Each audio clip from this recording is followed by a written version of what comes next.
No munsi nashaka kubasangiza ijambo ry'umwaka twasangiye nabo twari turi kumwe kuri bonane, ariko imbere y'ivyo mbanze nababwire ngo umwaka mwiza wa 2025. Yesu ashimwe cyane, wabere mwiza vy'ukuri, mubone Imana ibiyereke mu rundi rugezo. Haleluya, Imana ibatangaze. Bwana sifiwe sana. Yesu ashimwe cyane. Muri uyu mwaka Imana araduhaye ijambo rivuga ku bijanye no kuyegera canke kunywana nayo. Ijambo dufise Imana yaduhaye uyu mwaka rivuga kuri intimité avec Dieu, canke ubusabane bwacu n'Imana, rifatiye kuri objectif ya gatatu muri objectif za mission yacu ya gatatu ivuga kuri maturité. Kandi cifuzo nuko iri jambo mu kuri bamwo no kuri medita ko rizobongera ugukura, kuko ari cifuzo c'Imana yuko tuba abahungu n'abakobwa bakuze. Iyo dukuze mu Mana bitwongera amahirwe cyane yo kugendana no kubana n'Imana neza no kuyikorera mu buryo bwiza. Yesu ashimwe cyane. Kandi bigatuma mu rugendo rwawe vy'ukuri ubaho kubw'impamvu yatumye Imana ikurema, kandi nawe we uryoherewe ivy'Imana ishishikara gukora. Rero iri jambo ndazi ko Imana izotuganiriza biciye muri ryo. Kuri uyu munsi muri kino gitondo ndashaka guhera mu gitabo ca Daniel, mu gihe c'umwami wundi w'inyuma Nebukadineza, uyundi umwami Imana yakoresheje ariko kandi agaheza nabi. Ku murongo wa 18, Daniel igice ca 5, Daniel igice ca 5 ndahera ku murongo wa 18. Zirikana mugenzi, Imana isumba vyose yahaye so Nebukadineza ubwami n'ubukuru n'ubwiza n'igitinyiro. Kandi kubw'ubukuru yamuhaye amoko yose n'amahanga n'abavuga indimi zitari zimwe bahindira agashitsi imbere yiwe, bakamutinya. Yica uwagomvye kwica, agakiza uwagomvye gukiza. Yashira hejuru uwagomvye, agashirisha bugufi uwagomvye. Ariko yishize hejuru, yikomantaje umutima, bimutera gukoresha ubugabo, ataramugwa ku ngoma, kandi bamwaka icubahiro ciwe. Nuko yirukanwa mu bantu, umutima wiwe uhindurwa nk'uw'ibikoko. Aba hamwe n'indogoba z'inyeshamba, arisha nk'inka, kandi umubiri wiwe utondwako n'urume ruva mu kirere, gushitsa aho yamenye kwisumba vyose ariyo iganza ubwami bw'abantu,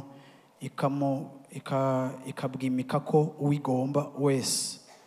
Ariko nawe Berushaza, umwana wiwe, ntiwicishe bugufi mu mutima wawe, naho waruzi ivyo vyose.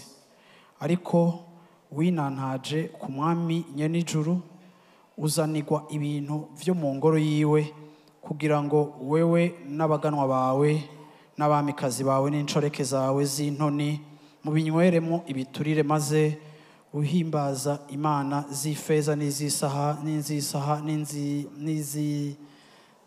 n'iz'inzahabu n'iz'imiringa n'iz'ivyuma n'iz'ibiti n'iz'amabuye, zidashobora kubona canke kumva canke kumenya. Ariko Imana rurema ifise impwemu zayo mu kuboko kwayo, ariyo igaba inzira zawe zose, ntiwayihaye icubahiro.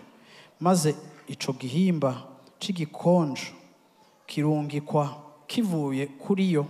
Iyo nyandiko irandikwa, kandi inyandiko yanditswe niyi: mene mene tekel afurasin.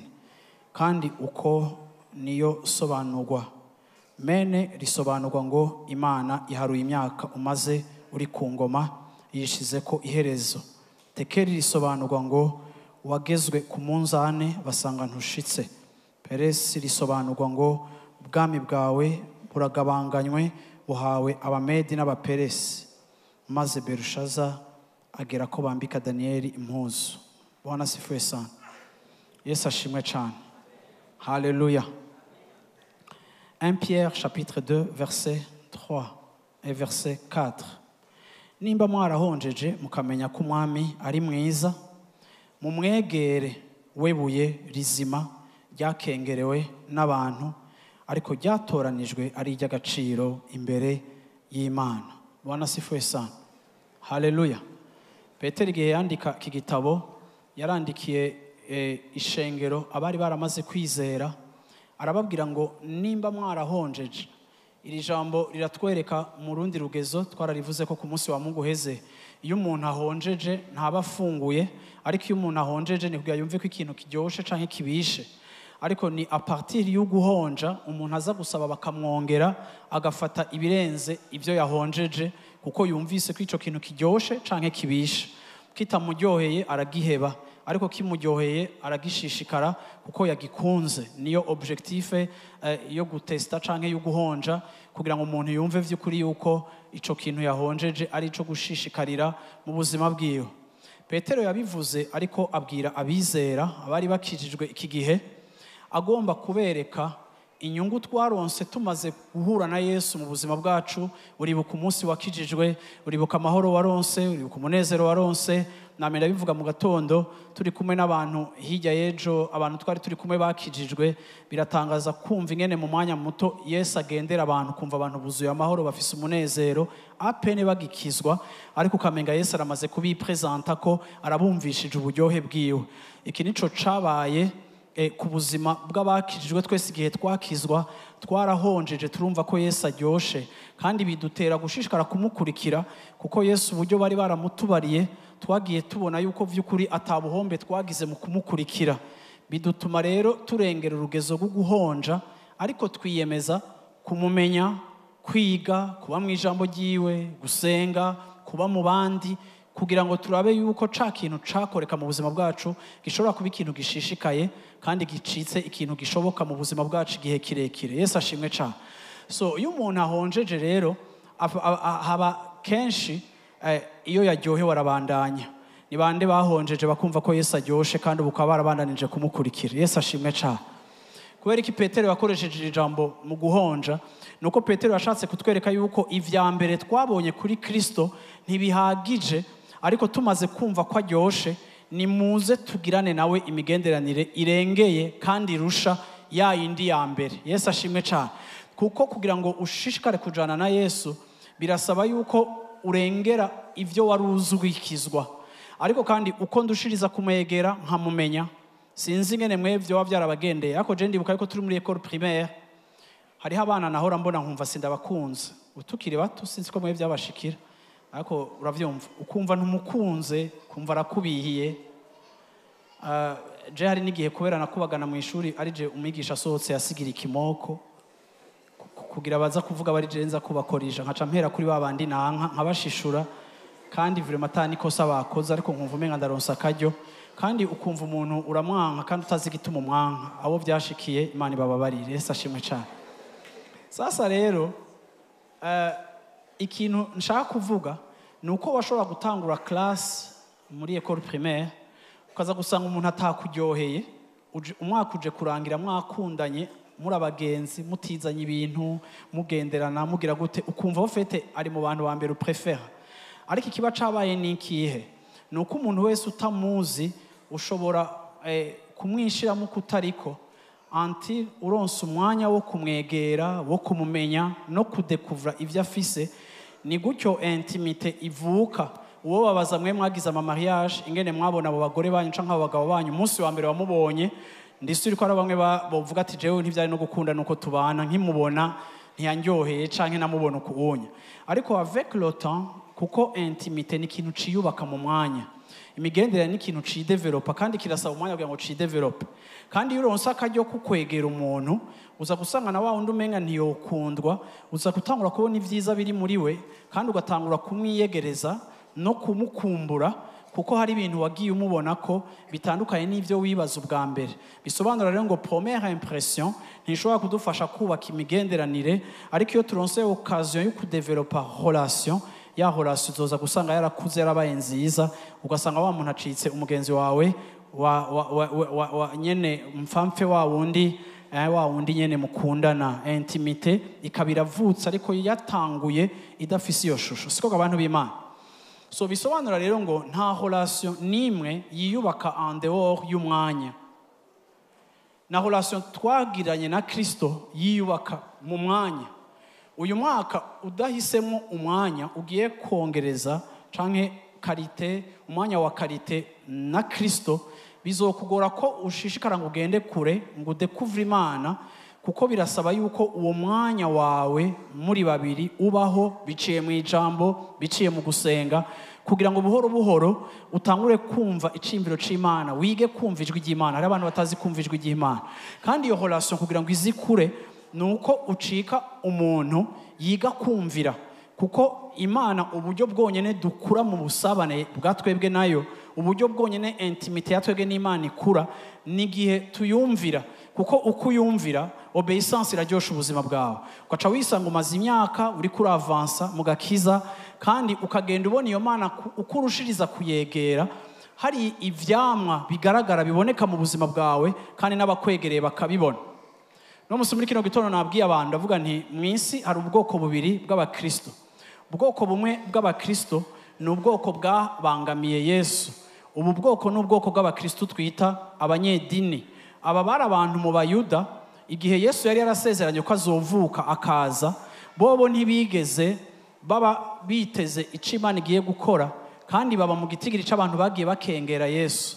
Kuri iyo mpamvu rero yo gukengera Yesu, bari mu bantu bamuhama, bari mu bantu bamugora, bari mu bantu wumvise kenshi Yesu ariko arabavuga ko ntabavuga neza, kandi Yesu wumva atabishimiye, wumva Yesu umenga baramubabaje, ariko kandi akavuga ngo je nazanywe nabo kugira ngo ndabakize. Ariko aba bantu bari abantu kuko babaye mu vy'Imana, nibo Yesu yakunda kwita muri Bibiliya. Yesu avuga ngo mwanjyajyamwe, kumva Yesu yisa abantu injyajya.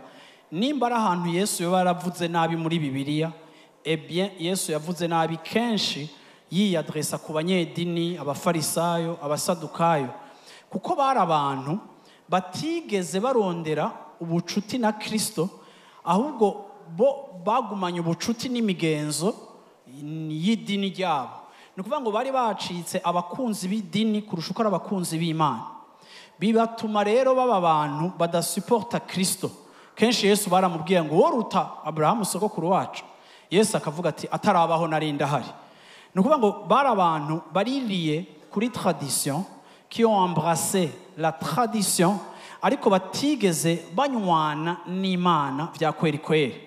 Abo bantu nibo Yesu yabwiye amajambo akavuga ngo bamvuga n'akanwa kabo, ariko banyatura n'akanwa kabo, ariko imitima yabo iri kure. Abo bantu Yesu niwe yavuga ngo sabavuga ngo mwami mwami bazoja mu ijuru. Aho Yesu akavuga gute? Handi Yesu akavuga ngo azobabwira ngo sohoka mwambura kimazi, kuko sinigeze kubamenya. Bamwe ngo muri bo bazomubwira ngo twarakoresheje ibitangaza, twarasengeye abagwayi, turavise ibintu byiza twakoze, twararavye abantu muri prison, ariko ngo Yesu azobabwira ngo mva mu maso. Bisobanura yuko hariho abantu bitoje kugira ibikorwa vyiza bakora, bagakunda no gukorera n'Imana, ariko ubiravye bariyatashe ku vyo bakora, bariyatashe ku idini kurusha uko bariyatashe kuri Kristo. Teme y'uyu mwaka itubwira kunywana na Yesu. Kunywana na Yesu biri different no kunywana na Life Center. Kandi kunywana na Yesu biraruta kumenyana na pastor canke prophète canke apôtre. Kunywana na Yesu ni igihe wewe wigira inama yo kumumenya, yo kumwegera, yo kumuba hafi, kugira ngo mucike inshuti, kandi agushitse ku mugambi wiwe, kandi ashishikare gukora igikorwa c'Imana mu buzima bwawe. Iyo negera Imana hari igikorwa Imana ikora muri jewe, kuko nari umunyavyaha sindaheza guhinduka. Iyo nywana na Yesu, Yesu arampingura akazana ibintu bishasha mu buzima bwanje ntigeze ndonka, ntaronse muri education canke akankiza ibintu vyanyononye mu buto bwanje, kuko uko twegerana tukabana yitwararika igikorwa muri yo intimite yo kunjosha no kungira mwiza no kunkomeza. Yesu ashimwe cyane. Yesu ashimwe cyane. Nukuvuga ngo mu busabane bwanje n'Imana habaho intimite, habaho influence ya Kristo igenda idomina mu mubiri wanje, mu mapanse yanje, bigatuma ndushiriza kuba umuntu yubaha Imana, kandi abantu bandaba bakabona yuko vy'ukuri hari iterambere rikorera mu buzima bwanje, kuko hariho impinduka. rero bene aba bantu bagumbira idini n'abantu uzosanga atakintu Imana iriko irakora mu buzima bwabo, atari kubera Imana ntishaka gukora, ariko bakurikiye ivy'Imana ariko ntibakurikiye Imana, bihaye ibikorwa vy'Imana ariko ntibihaye nyene igikorwa. Abo bari bahari Yesu baramugora. Usomye muri Matthieu chapitre 18 verset 6, Yesu yaravuze ngo nihagira umuntu azana ibitsitaza muri aba bana bato banyizeye, vyopfuma kuri we bamushizeko urusyo kwizosi, uravyumva, bakamuterera mu mazi akibira. Isi iragowe kubera ibitsitaza. Verset 7, birakenewe ko ibitsitaza bibaho, ariko haragowe uwo ibitsitaza bizozana nako. Yesu arahokonesa kubera igikorwa ca Satani hariho abantu bazoshishikara kuba ibikoresho vya Satani kandi bari mu nzu y'Imana. Ariko Yesu aravuga kuri Yuda, aramwita umwana w'ubuzimire, le fils de la perdition. Yesu avuga ngo vyari kuba vyiza iyo Yuda atanavuka, kuko yavutse kugira ngo ashitse ubugombe bw'Imana, ariko aragowe kubona yacitse igikoresho co kugurisha Yesu. Nukuvuga ngo bene abo bantu bazana ibitsitaza n'abantu iyo bikenewe ko Yesu bamudandaza baramudandaza, n'abantu iyo bashitse mu nyungu zitari nziza zimwe mu buzima bwabo bari ready kudandaza Yesu ku isoko, bagafata ibindi bintu bitari byo. Aba rero n'abantu Yesu yagiye ahambarira, yagiye abita ngo mwamvamwe, yagiye abita mwanjyajyamwe, kuko bene abo bantu b'abanyedini uzaza gusanga ari abantu bafise barazi ngene mu idini bambara, barazi ngene abantu bavuga, barazi guca bugufi vya fasade, barazi kuvuga nyene nk'abantu b'Imana, barazi ngene wambara urukanzu rukagera hajya, ariko iyo hageze kusambana akarukura, uravyumva, ugasanga n'abantu bari bafise ubuzima buri double, kuko naho bari bazi ivy'Imana ntibayumvira mu madetaye. Bari mu masinagoge nibo bahora bakwa gutera amabuye Yesu bakamwirukansa, bari mw'ishengero. No musi ntanguye iteme mera nk'uwavertisa abantu mwakijijwe ariko mufise negligence ku kintu kijanye n'Imana. Igituma rimwe na rimwe ducika abantu bari negligent canke tugacika abantu bakengera Imana, nuko umunsi umwe twarigeze gukizwa kandi twarakunda Yesu, turahinduka, turava no mu vyaha, abantu bose baradushinga intahe ko twakijijwe. Ariko au cours du chemin turiko turakurikira Yesu, ntitwashishikaye gupoursuivre Kristo, ariko hageze ahantu dupoursuivre kumenyekana, yaba mu rushengero, twinjira mu bikorwa, tumenyana n'abakozi b'Imana, abantu bose mu ishengero baratuzi, ducika abantu baha agaciro ibikorwa bakora mu vy'Imana kurusha uko babashishikaye guha agaciro ubucuti bwabo na Yesu. Usomye abi Filipi 3:7, Paulo arabivuga neza akavuga ngo ivyahora bimbera inyungu kera, uyu munsi ndabibona nk'ubuhombe kubwo kumenya Kristo. Paulo ni igicapo ciza, ni reference nziza y'ingene umukristo akwiye kumenya. Uyu mukristo ariko arashishikara kudekuvura Yesu, ikiba mu buzima bwawe uzogenda urealiza yuko ukurushiriza kumenya Yesu ku nivo zitandukanye z'ingene wari umuzi kera, uzogenda ubona yuko ukumumenya bizokudetasha. Il peut pas y avoir de détachement avec le monde sans la révélation claire de Christ. Ntihashobora kubaho gutandukana n'isi igihe utari kurashishikara kumenya Yesu. Bisobanura rero ngo Paulo muri iki gitabo ntaza gusoma cose, yerekana yuko yahisemo gusiga ibintu byose inyuma kugira ngo amenye Yesu Kristo. Bisobanura ngo Paulo yari afise objectif yo kudekuvura Yesu. Yaramudekuvure kuri niveau ya mbere, ariko yabigize intumbero y'ubuzima bwiwe, nzomumenya, shaka kuzomumenya, menya amajepfo, menya uburebure, menya ubwaguke bw'urukundo rwiwe. Yagize intumbero yo kumumenya. Ndashaka kwibutsa uno munsi muri kino gitondo asangwa twarakijijwe, tugomba kumentena iyi soif, tugomba kumentena ikicifuzo cyo kumenya Yesu, kuko wa wundi Yesu yakubabariye ivyaha wamenye n'urugezo ruto rwo kumenya Yesu. Ariko kandi mu gukura no kwitaba umuhamagaro ukeneye gushishikara guhishurirwa Yesu. Nico gituma Bibiliya ivuga ngo tuzopfa tudahejeje kumumenya kuko ni munini cyane. Iyo uhagaritse poursuite yo kumenya Yesu, uzokwihotuva rero warageze ahantu utangura gucika umupagani wo mu rusengero. Abapagani bo mu rusengero vraiment ndabavuge ko n'aba bantu vraiment usanga barakijijwe ariko bakaguma mu vyaha. Iki ni ikimenyetso cy'uko mu buzima bwawe haramaze kwinjiramo, reka nkoresheje ijambo, iyo uri insensible kuri instruction z'Imana, ikintu bikora mu buzima bwawe bizana muri wewe gukomanara, ndavyita incredulité. Iyo umuntu yamaze kumva umenga Imana arayimenyereye, ikintu kimuba ko kimeze vraiment nk'umuvumo, nuko uwo muntu acagenda aba impumyi. Nico gituma Yesu yavuze ngo naje kugira ngo ababona bacika impumyi, abatabona babone. So iyo utari kurashishikara kujana n'Imana nk'uko bikwiye, usanga mu buzima bwawe hagiye haza aveuglement. Niho uza kwisanga ibintu bimwe bimwe wari warahevye igihe wakizwa wabigarutseko.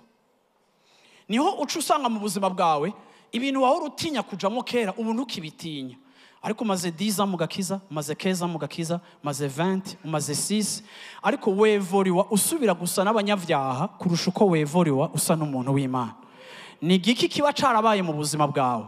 Haba harabayeho ugukengera icimviro c'Imana, ugatebukagera ahantu wumva umenga Imana murangana.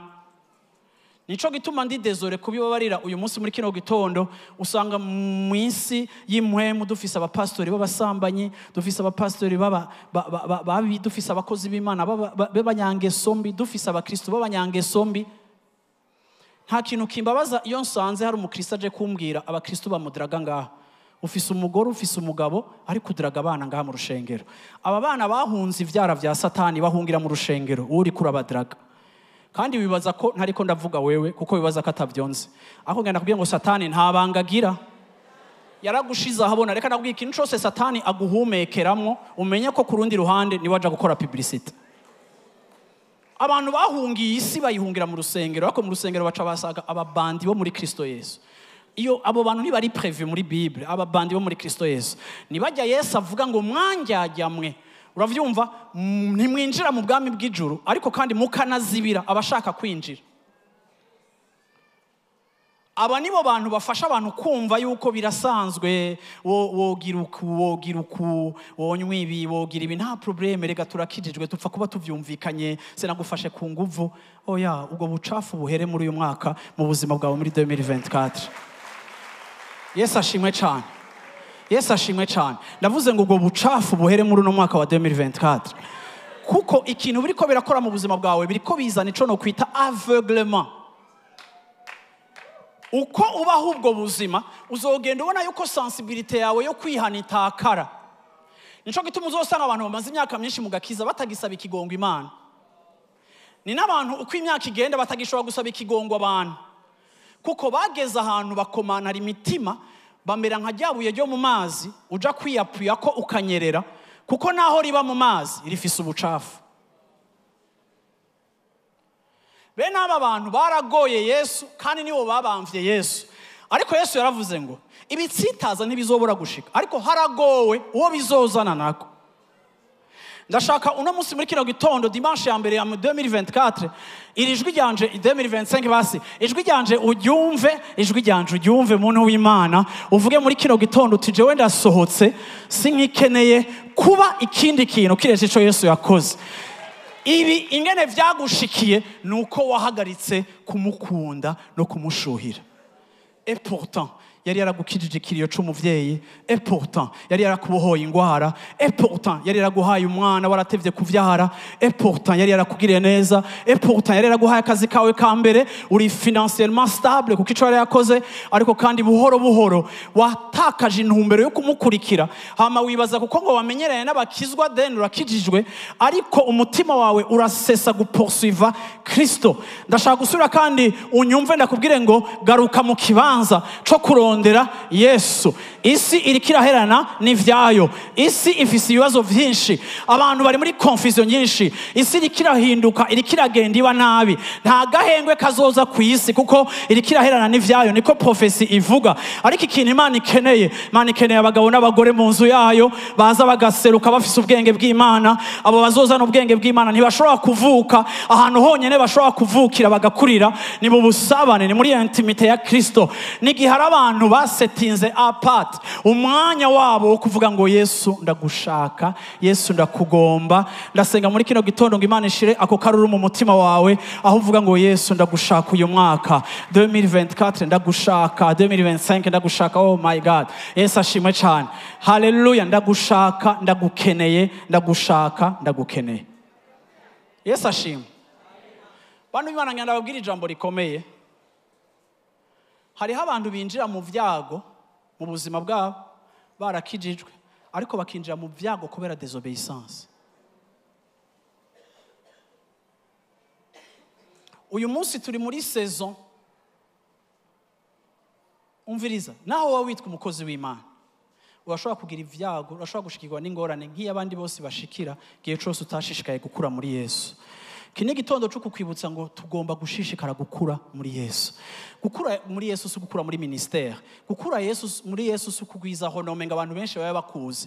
Gukura muri Yesu nujya mu mutima ushishikara kumva umushaka, ndamukunde wese, ndamumenye, ndamutahure, ndamwegere. Winjire mu cumba cawe naho bigoye uvuga uti ndashaka kumumenya.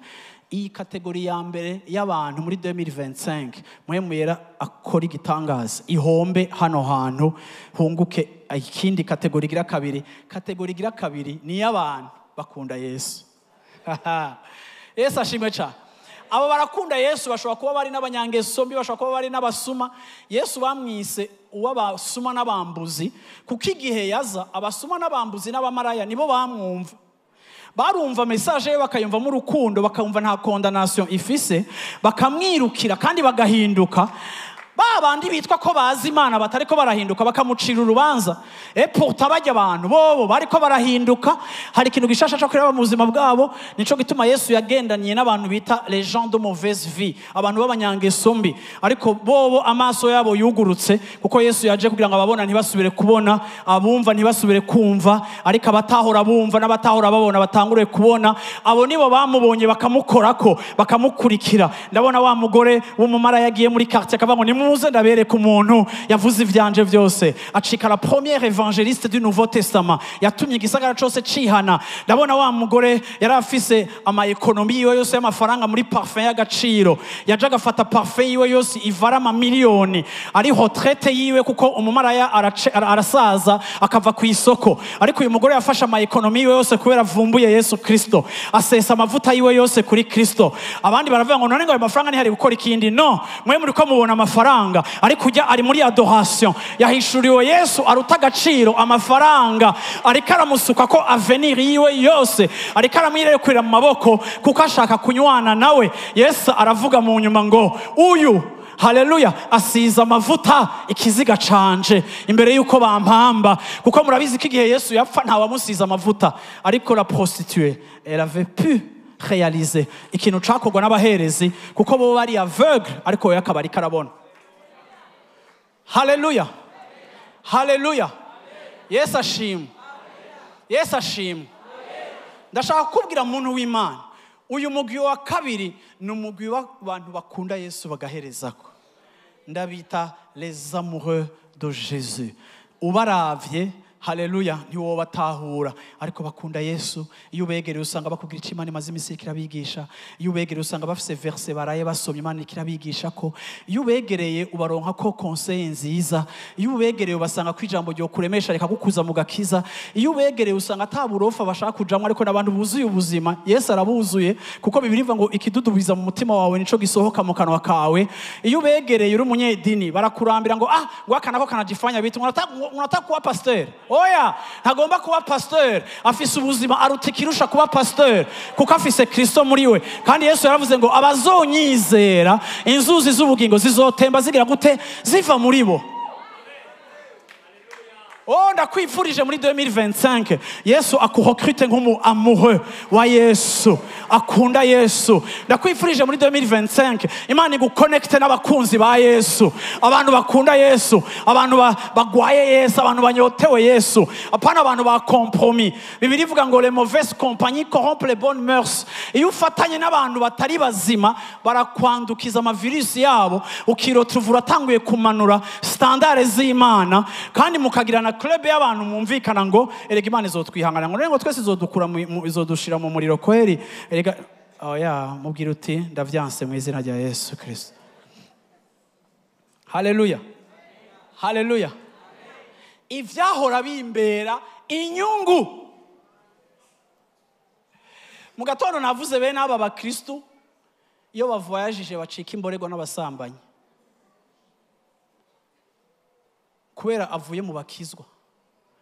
Ugasanga wacitse umuhipokrite ufise double verrou, ugomba kuboneka uri uw'Imana ariko hanze uri umugafere, uri foutu. Nta kintu na kimwe c'Imana kiri mu buzima bwawe, wacitse objet ya scandale. Ndavuze uno munsi muri kino gitondo nkuko Pasteur Joel yavuze, Imana ihindure position y'umutima wawe. Uvuge ngo Mana mbabarira muri uno mwaka wangiriye neza, sinobi kwishura mu kwivanga no mu kukubabaza no gukomeretsa umutima wawe, sinokora mu nkovu zawe ngo nkengere ico wakoze ku musaraba, ariko kuva ndakumenya ubuzima bwanje bwarahindutse. Uri ya Mana y'orchestra iterambere ryanje, wahaye stability ubuzima bwanje, nta kuntu vyoshoboka yuko nocika ibuye ry'igitsitaza abantu batsitara baje gusenga bakagwa kuri wewe. Paulo yavuze ikintu kiri important mu Bifilipi, aravuga ngo ivyahora bimbera inyungu. Bantu b'Imana, umunyedini akorera ibintu ku gitsure kandi akabikora atabishaka, akagororoka atabishaka, agatangira Imana atashaka, ikintu cyose akagikora by forcing, akakora ikintu cyose umenga arabisunikiwe gukora, akagororoka mu nkomezi ziwe. Nico gituma bihora bibananira, kuko umunyedini yibaza yuko ibikorwa vyo bishobora kumutabara. Ariko iyi kategori y'aba bantu bakunda Imana, Yesu ashimwe cyane, biha Imana, Imana ikabahingura, agasigara avuga ngo Mana sinzi aho ishavu ryanje ryagiye, sinzi aho ya makosa yanje yagiye, ariko ku munsi mbona ndiko ndahinduka, ntaco nabikoreye, ni wewe wabikoze. Kubera iki abantu b'Imana? Kuko c'est Dieu qui produit le vouloir et le faire en nous. Kandi Imana uyihaye iragutransforma, ikagukuramo inyota y'isi, ikagukuramo ibintu bipfuye vyari biboze wagenderamo kera, ugasanga umutima wawe utanguye kuba attiré mu bindi bintu bishasha vyo gukorera Imana, vyo guhesha Imana icubahiro, vyo kuvuga Yesu, vyo gushingira intahe. Abo nibo abantu Imana iriko irahamagara muri 2025 kubwo kuyegera. Ubuzima bwabo bugiye kugira gute? Gutangura guhinduka. Kuko abantu b'Imana ndaje kubwira ngo ukabukiri muri ya groupe ya mbere, ubuzima bwawe burabisha. Niyo umuntu akuravye mu isura urabisha. Uri umuntu umenga waraparanganye, uri umuntu atamunezero, uri umuntu avumbuka, uri umuntu atombokwa, uri umuntu nta épanouissement ufise, kuko quelque part ubuzima bwawe bucometse kuri Gehinnom, ntibucometse muri Kristo Yesu ngo akunurise, akuryoshe, akuhe umunezero na hata faranga ryaje. Kuko wewe ivyo atanga ntibiva kuri materiel, ivyo atanga arabitanga akabiha abantu biwe. Yesu ashimwe cyane. Paulo yari umuntu d'affaires ari prospère. Paulo yarize amashuri akomeye cyane. Paulo yari afise honome. Paulo yari umuntu azwi. Paulo yari umuntu wo muri classe yo hejuru mu Bayuda.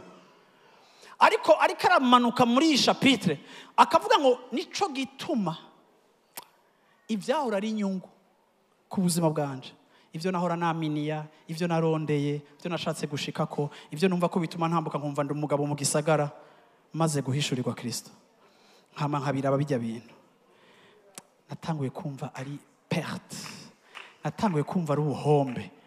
Ni mwumva iyo niveau, si verse yasomye muri Genèse, si verse yasomye muri Exode, niwe wa mbere akompoje iri jambo. Ego tweca tubiririmba mu ndirimbo yacu ivuga gute? Ivyahora bimbera inyungu. Paulo ntaho yabisomye, nivyo yavuze, niko ubuzima bwiwe bwari bumeze. Ntiyahesise verse, ariko yavuze témoignage yiwe. Imana narayibonye ku rugezo gukumva yuko ivyo naranumva ko bimba izina muri societe ari ubuhombe kubw'ikibirengeye, ari ukumenya Kristo. Naramumenye canumva ahejeje kudiriwa no gutakazisha valeur ibindi bintu byose byari bise valeur mu buzima bwanje. Bantu b'Imana, ico ni gikorwa idini rizatofa yigukoreye, ico ni gikorwa Yesu azogukorera. Ni washishikara kumwegera muri uno mwaka, uzotangura kumva nk'umugore yibungenze ivyo wahora ukunda utakibikunda, akanyama bahora bagutekera ukakakiruka kuzokumva ucuye udahwe ukaravyumva. Why? Kuko hariho presence, haleluya, nshasha mu buzima bwawe igutuma uhojeta kandi ufise critères za préférence zahindutse par rapport ingene byari bimeze ubwa mbere. Ivyo ni kubera iki? Nuko Yesu muri jewe, haleluya, ivyizigiro vy'ubwiza. Yesu muri twebwe, ivyizigiro vy'ubwiza.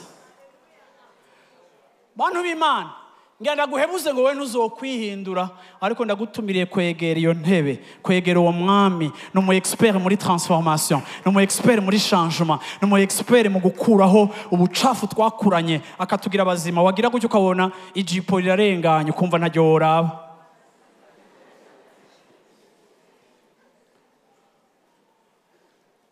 Usomye muri Bibiliya Jean chapitre 3 verset 4 Nikodemu aramubarira.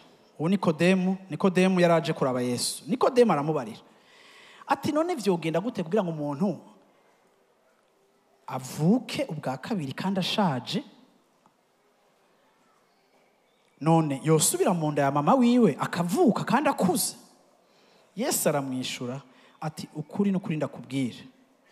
Umuntu atavyawe n'amazi na mpwemu ntashobora kwinjira mu bwami bw'ijuru. Icavyawe n'umubiri icavyawe n'impwemu ni mpwemu. Nikodemu aramwishura ati none ivyo bishoboka gute? Verset 10 Yesu aramwishura ati wowe uri umwigisha muri Isirayeli ivyo bintu ukaba utabitahura?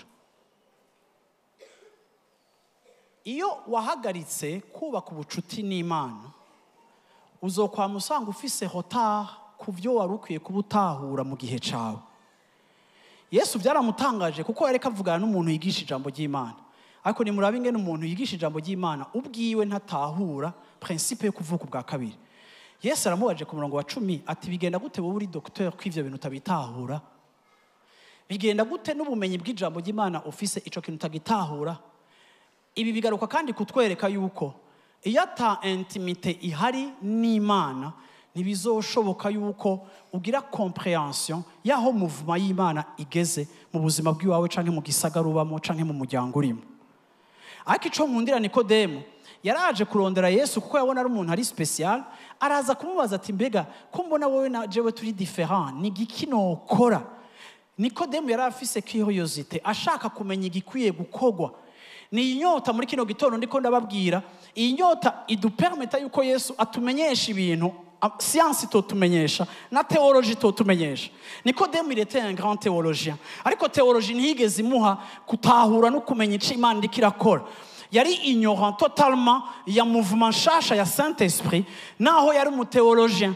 Bisobanura ngo myandi majambo urashobora kuba wiga vyinshi muri Bibiliya ariko kwiga ntibiremplace intimité na Kristo no kumwegera no kumuba hafi kuko abamwegera arabihishurira kandi akwigisha ivyo abigisha batakwigishije. Yesu ashimwe cyane.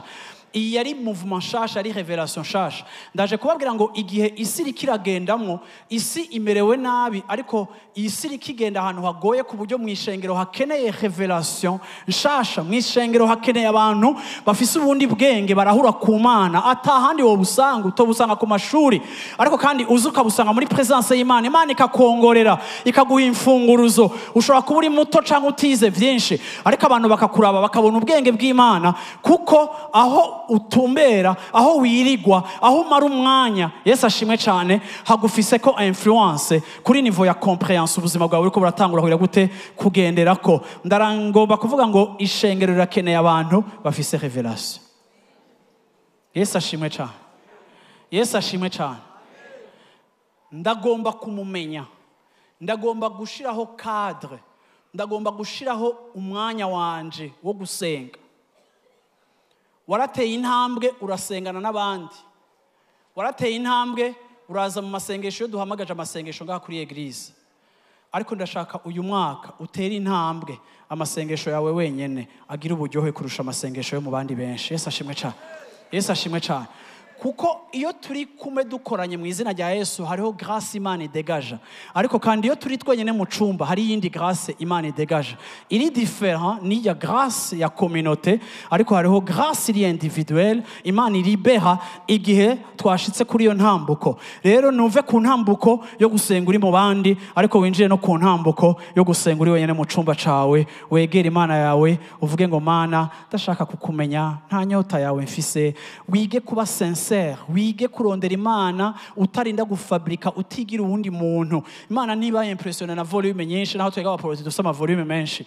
Imana ntiba impressione n'ijwi. Imana iyo uri kurasengera aba ton cœur ikaraba ngo mbega ujya muntu by'ukuri aranshaka, kandi yaravuze ngo je me laisserai trouver par celui qui me cherche. Ni Imana itirengagiza uri karandondera, uwundondera wese nzoba disponible. Imana ntisaba yuko ubuzima bwawe bwose ubukonsakra kuri prière, kuko yaduhaye ama responsabilité mu buzima. Tugomba gukora, tugomba kwiruka, tugomba gutera imbere, tugomba gutunga imiryango yacu. Ariko akanya akariko kose gatoya uzoha Imana igiye kugutangaza. Ikizokavanamo uzotangura kumva ijwi ryayo. Haleluya. Nkuko wumva umuntu, uzotangura kumva directive, uzotangura kumva orientation iguha, uzotangura kumva Imana ivugana n'umutima wawe, uvuge ngo hari ikintu Imana yambwiye. Yesu ashimwe cyane. Abandi bafatiye inzira, wowe ufatiye inzira, kubera ko tutajana. Oya, sinkiri muri influence ya groupe, ariko ndi muri influence ya Saint Esprit.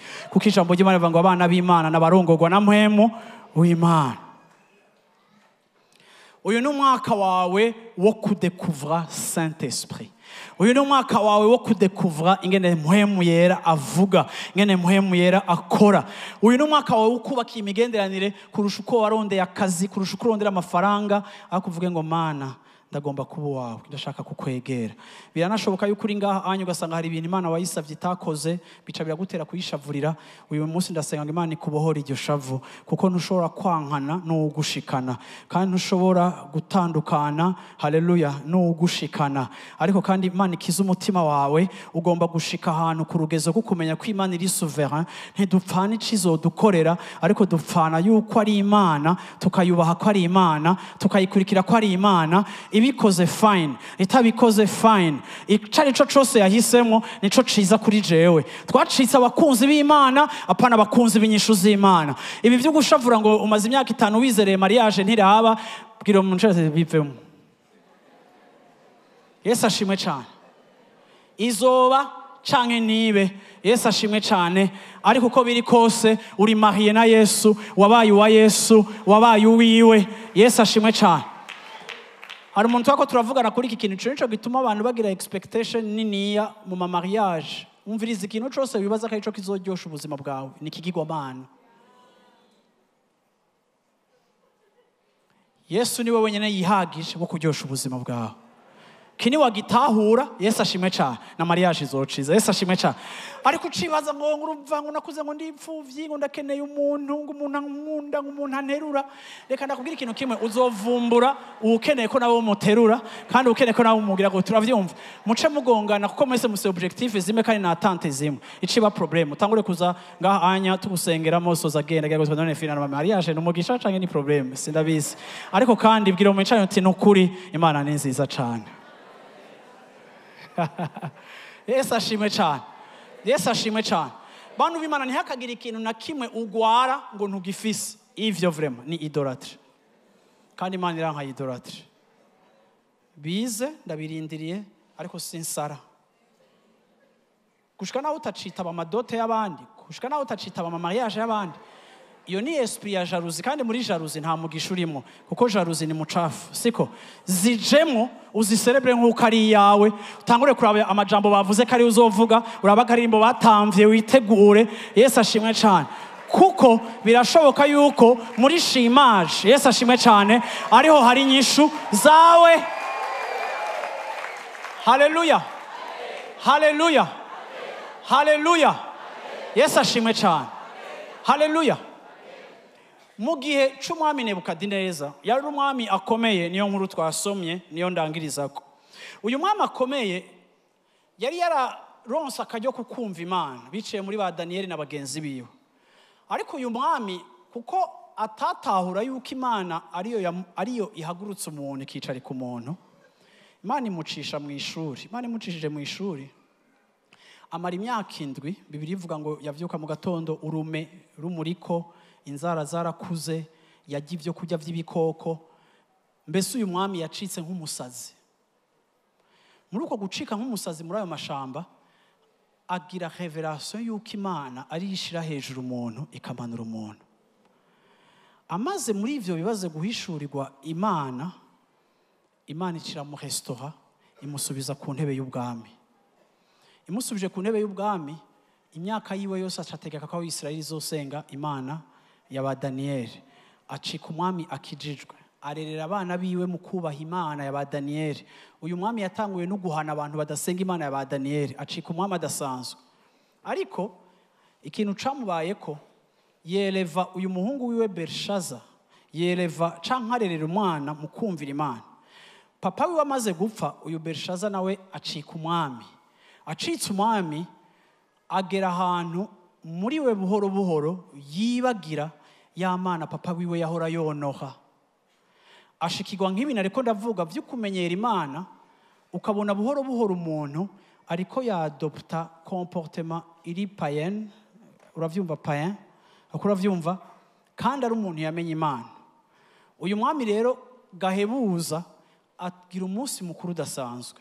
Akoze umunsi mukuru udasanzwe, afata ibikoresho bakuye muri Yerusalemu igihe Babiloni yaza gutwara aba esclave. Uwo mwami afata ibi bikoresho abigira ibikoresho vya profanation, abigira ibikoresho arabihumanya. Atumira incoreke ziwe, atumira abantu, atumira abagenzi. Bafata ibikombe bakuye mu nzu y'Imana se atigeze akoresha kuko yacitse umuntu yubaha Imana. Uyu mwana afata ibi bikoresho atangura kubiservamo ivyo kunywa, kandi ibi bikoresho byari ibikoresho Imana yari yarakoresheje mu ngoro y'i Yerusalemu, byari ibikoresho vya intimite y'Imana n'ihanga ryayo. Byari ibikoresho aho bazana iminyota y'abayuda, byari ibikoresho aho banywera bari mu nzu y'Imana. Nuvuga ngo c'était des objets za communion za intimite. Iri jambo sinza kuriheza neza ariko rifatanye n'ijambo ryavuze mu Baheburayo rivuga ngo ntimugahumanye le lit conjugal, ingene tugomba kubaha uburiri bw'abubatse. Gituma Bibiri ivuga kubaka uburiri bw'abubatse kugira ngo ntiturenge ibigo n'ibindi byose bisa nk'ivyo, nuko Imana ironora mariage kandi igafata yuko icumba canke igitanda c'abubatse ni igikoresho kiri sanctifié kuko gikora igikorwa kiri saint. So iyo umuntu avanga umugore canke uvanga umugabo, uba uriko uraprofana, uba uriko urafata igikoresho ca intimite Imana yaguhaye n'uwo mwubakanye ukaja gusangiza abandi bantu batari muri alliance nk'iy'uwo mwubakanye arimwo, ukaba vraiment uriko uratira ubucafu mu buzima bwawe kuko ibiri sanctifié wewe uriko urabihumanya. Iki nico cashikiye umwami, ibintu abisirayeli banywerako, ibintu abaherezi bakoresha bakabizana imbere y'Imana bakabinywerako bakabigaburiramwo abantu. Uyu mwami yadesize kuzana abapagani basenga imana z'ifeza n'inzahabu n'imana z'izuba. Aravuga ngo namwebwe nimunywe kuri ibi bikombe, abizana nk'amatrofe ariko aba permeta yuko baserebre ibigirwamana avec les objets de Dieu. Uyu mwami ngo akibikora gutya, Imana irungika igice c'ukuboko. Ico gice c'ukuboko umwami ayoberwa écriture Imana ikoresheje. Ni gutya bazanye Daniyeli kugira ngo abasobanurire ivy'uko kuboko kwanditse. Uku kuboko uravyumva kwanditse aya majambo, bamaze kubimusomera Daniyeli amwinterpreteye. Uwo mwami guhera uwo munsi muri iryo joro nyene, le même jour, hateye ibihugu bibiri, abamede n'abaperse. Babiloni yari yo nka Etats-Unis ya kijya gihe, ariko mwijoro rimwe abamede n'abaperse yarayandi moko barabami babiri baciye batera Babiloni ciraba effondre aho nyene sur place. Ariko ujuka biraba neza icatumye Imana imeta fin kuri regime canke kuri empire ya Babiloni. Uyu munsi mwiga muri histoire, iyi empire ya Babiloni Imana yahoye uyu mwami yuko yarabonye icigwa Imana yakoreye papa wiwe, yarabonye ingene papa wiwe yahindukiriye Imana, yarabonye ingene papa wiwe yacishijwe bugufi. How come Berisheza nimba uri Berisheza nimba rinde, how come ivyo wabonye kuri papa wawe atigeze aprofana ibi bintu?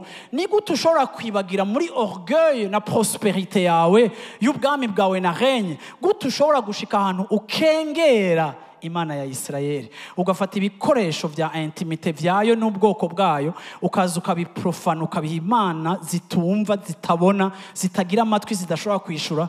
Bishoboka gute? Uwo munsi nyene iyo royaume irasambuka. Ndashaka kuvuga ngo désobéissance yose Imana irayihana.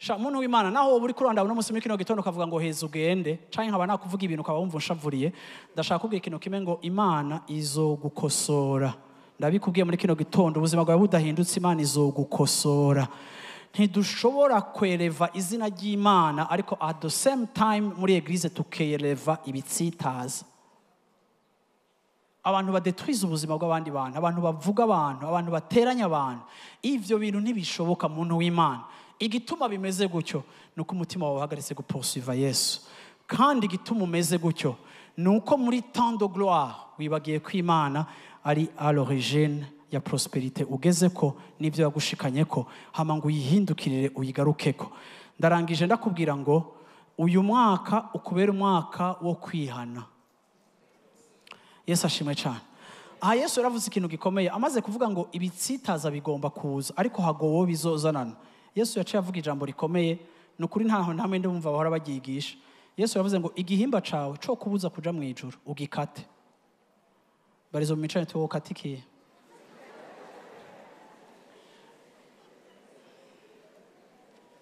pour dire yuko ubuzima bwawe bw'impwemu burakomeye ku rugezo rwaho utobudandaza ku bwa intérêt canke iyindi plaisir iyo ariyo yose yo ngaho hanze abantu bakurikiye Yesu banywana na Yesu n'abantu ico basanga muri présence yiwe bahavana honneur et tremblement kandi ubuzima bwabo bugacika objet à louange na adoration bakubaha Imana ndakwifurije ngo uyu mwaka kubera umwaka wo kubaha Imana ndakwifurije ngo muri uyu mwaka ukubera umwaka wo kujana n'Imana ndakwifurije muri uyu mwaka Imana ihombeshe groupe ya mbere Imana igwize groupe ya kabiri ndavuze ngo mu izina rya Yesu Kristo habeho transfer hagati y'iyi groupe no mu yindi mu izina rya Yesu Kristo uhora hagushoboze guca umurongo wa nyuma uhora hagushoboze kandi si wowe uzobikora ariko mu kumwiha agiye kubigukorera mu kumukurikirana agiye kubigukorera mu kumunyotegwa agiye kubigukorera uzosigara uri ahantu uvuga ngo sinarinzi yuko byari byoroshe gucya amaboko y'Imana naracerewe ariko uyu munsi haleluya ndazindutse ndaje imbere y'Imana ndaje kuvuga ngo Mana kiza umubiri wanje kiza ubuzima bwanje Yesu ashimwe cyane Yesu ashimwe cyane nukuri je ndashaka uno munsi muri kino gitondo guserebra abantu bariko barasambura ingo mu myaka iheze ariko babivuyemo mumfashe tubakomera amashi Yesu ashimwe cyane Yesu ashimwe cyane Yesu ashimwe cyane ndavuze ngo Yesu ashimwe cyane ndavuze ngo Yesu ashimwe cyane umuryango n'umugisha udasanzwe ku buryo wewe kwisanga uri instrument ya destruction y'umuryango no kuri vema uri muri place ntifuza kubamo kandi ya mbere mbi ibaho kandi ndavuze ngo kubw'imbabazi z'Imana sohoka aho hantu Imana izogutunga Imana izogufasha Imana izokugirira neza Yesu ashimwe cyane iyadutumiye irafise ivyankenegwa kugira ngo tumererwe neza Yesu ashimwe cyane Yesu ashimwe cyane Yesu ashimwe cyane Yesu ashimwe cyane Yesu ashimwe cyane navuze ngo Yesu ashimwe cyane iyi ni saison yacu yo kumwegera yo kumumenya Yesu ashimwe cyane Paulo yaravuze ngo ndashaka kumumenya ndashaka kumenya profondeur y'urukundo rwiwe ndashaka kumenya largeur ndagomba kumenya hauteur y'urukundo rwiwe ndashaka kumenya icyatumye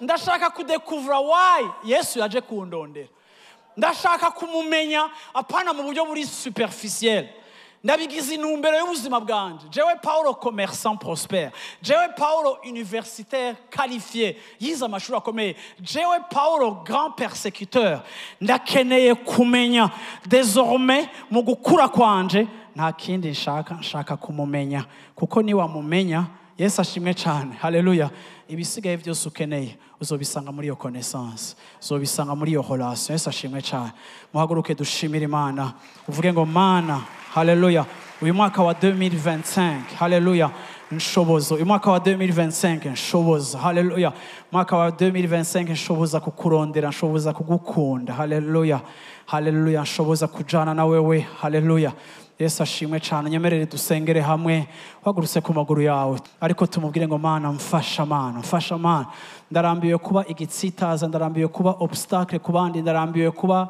le mauvais exemple mu gakiza, ndarambiwe kuba le paresseux wa wundi n'Imana atazi yo bija niyo biva, ndarambiwe ni posture nari mfise muri imyaka yose iheze. Uyu mwaka Mana ndashaka ndakumenye, ndashaka ndakwegere, ndashaka kunywana na wewe, ndashaka numva ingene uvuga, ndashaka sinzokurekura ntakumvise. Haleluya, sinzokurekura ntatahuye aho ushaka kunjana. Yesu ashimwe cyane, Yesu ashimwe cyane, Yesu ashimwe cyane. Haleluya, haleluya. Kandi nimba uri ngaho uvuga uti Mana mbabarira, naragucumuye ko narifashe ukutariko, naragiye ukutariko, naragendeye mu bitari vyo, naragendeye mu kugarariza, naragendeye mu kutumvira, narasubiye mu vyo nari naravuyemo, naragendeye mu kinyoma, narabaye mu buzima bw'ikinyegero, narabaye mu buzima butari bwo. Oh Mana, muri kino gitondo ndaje imbere yawe, ndazanye ishengero ryawe. Mana turashaka Mana kunywana na wewe. Mana wewe uri Imana ipfuha, ntidushobora kunywana na wewe tugutrompa, ntidushobora kunywana na wewe Mana ariko ku rundi ruhande ngo tunywane n'ibindi. Mana ikinco catumye Bershaza umuserukako ukameta fin, ukavuga ngo wapimwe, ukavuga ngo ivyawe vyahagaze, washizwe ku munzani. Mana nuko wewe Mana wabonye uyu mwana ata reconnaissance yari afise, ngo akubahe nk'Imana itanga royauté, nk'Imana itanga empire, nk'Imana ikomeza abakomeye. Uyu mwana malgré kuba yarigiye kuri se akabona ibintu byamushikiye, ntaco vyari vyamumariye kuko yasubiye kurepeta les mêmes erreurs que son père. Ndasenze Mana nsengera abantu bari hano hantu bariko bararepeta les erreurs de leur père, bariko bararepeta les erreurs de leurs ancêtres. Ndasenze ngo mu izina rya Yesu Kristo kuri uyu munsi Mana uba déconnecté n'ico kintu, ubatandukanye n'ico kintu.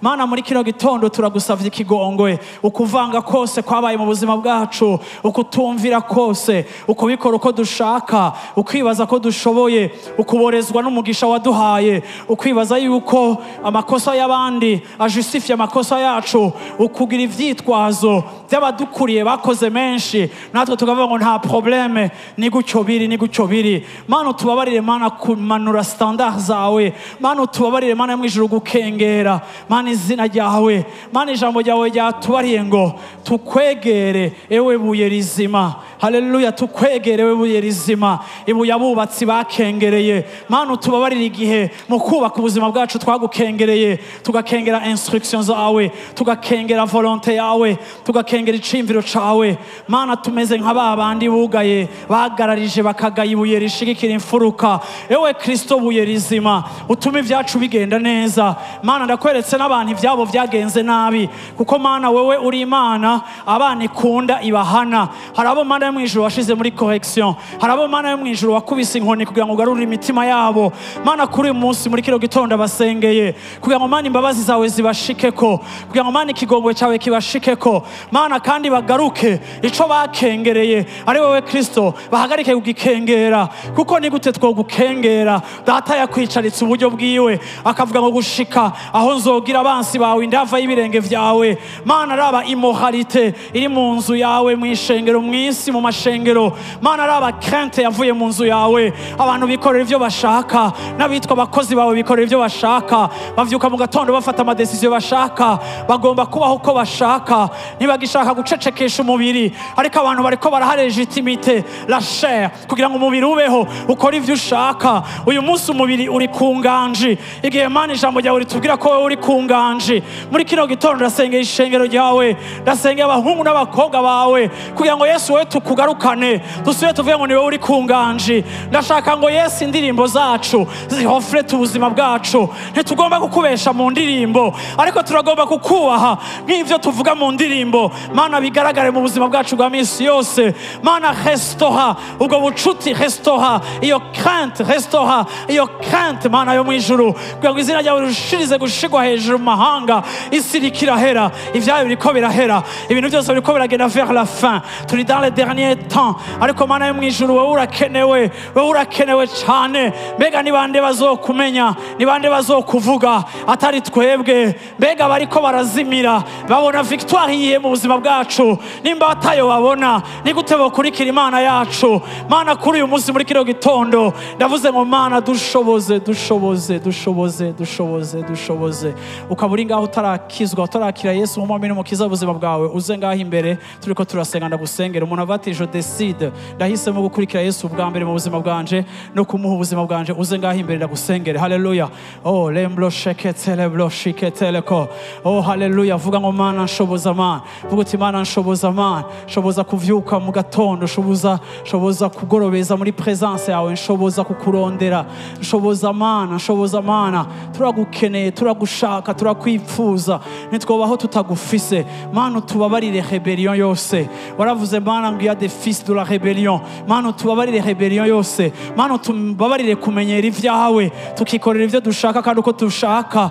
Mana tubabarire Mana gufata minenego ivyawe. Mana twokumenyera gute tutarakubona? Mana twokumenyera gute Mana yo mwijuru wicaye ku ntebe y'icubahiro, wicaye ku ifarasi yawe yera, ufise inkota uca ibibatsi? Twokumenyera gute Mana tutaragukotwaya? Mana ndasezerwa mu izina rya Yesu Kristo muri uyu mwaka Mana wa intimite, ukure peshe hagati yacu, ukure icaha hagati yacu, ukure tolerance au peshe hagati yacu, ukure Mana kurativiza no korosha no kwisigura, ariko Mana dushire mu mutima wihana. Mana ibitugoye tubikubarire, tubikuzanire, ariko Mana tukureke kugira ngo wewe urushirize kuba Imana yubaka intahe mu buzima bwacu, mu mutima wacu. Haleluya, haleluya, haleluya. Uri mwiza Mana yo mwijuru, ni wewe duhaye ubuzima bwacu, ni wewe duhaye igitondo cacu cy'uyu munsi wa Mungu wa mbere. Mana ndasenge umuntu wese ari hano hantu yakomerekeye muri uru rugendo, akaba byaramuteye gucumbagira kandi bikaba byaramuteye kudasobanukirwa cyangwa kudatahura Imana. Ndamusenge no munsi muri kiro gitoro ngo uhestore umutima wiwe, ukize umutima wiwe, bohora umutima wiwe colère yari yose Satani yakoresheje ngo aguteranye n'Imana.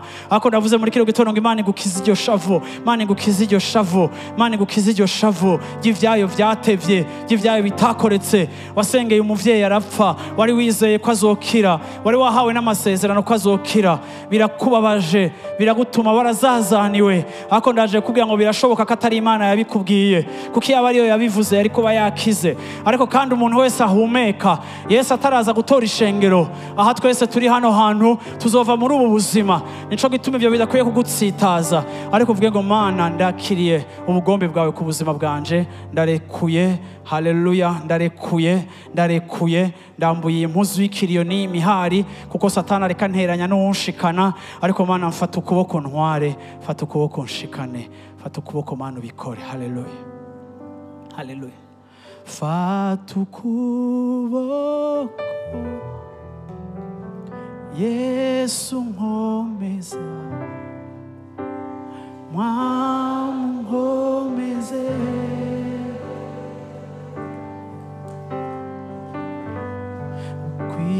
ibihe bigenda nashanje nashoboye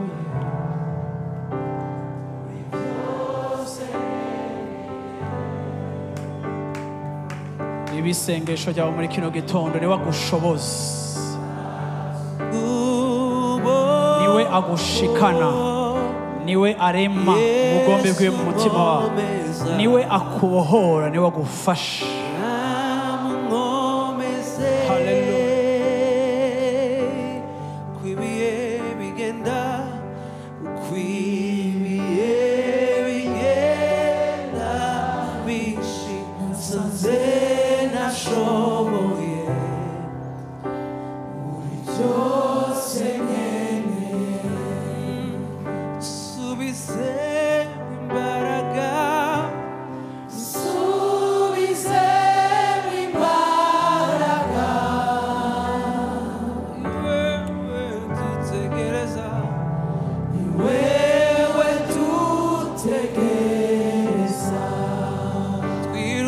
Twoye kunanirwa, twiruke twe kunanirwa,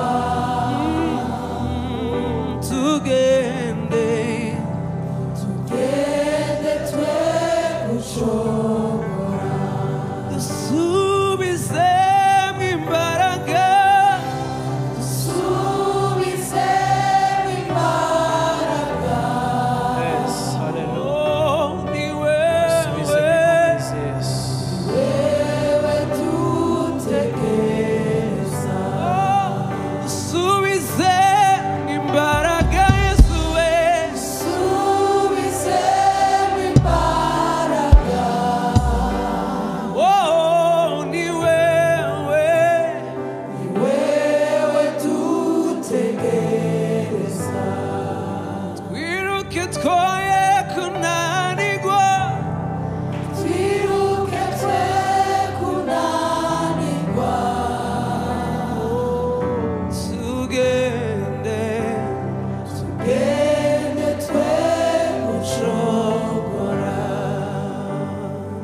wawe muri twe Uwiteka we